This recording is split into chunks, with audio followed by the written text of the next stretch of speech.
আলহামদুলিল্লাহ, আজ রান্না করব ডাঁটা দিয়ে ইলিশ মাছ। আমি এখানে সরিষার তেল দিয়েছি, পেঁয়াজ, কাঁচামরিচ। আর ইলিশ মাছে আমি আদা রসুন দিই না। যাই হোক, যে যেরকম রান্না করেন আমাকে জানাবেন ইলিশ মাছ।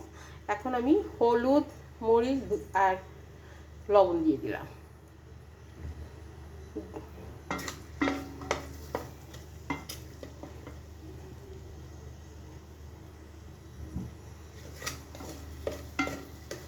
এখন আমি ভালো মতো একটু কষিয়ে নিব।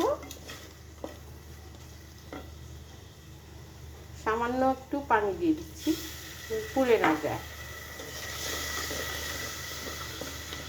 এখন আমি ভালো মতো কষিয়ে তারপরে ডাঁটা দিই।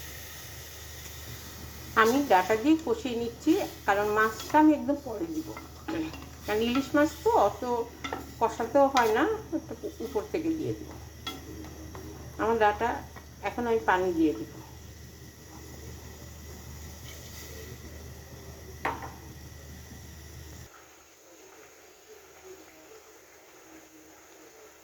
আরও হবে।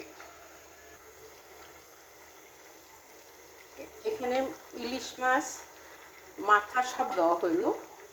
এখন আমি একটু উল্টা দিচ্ছি।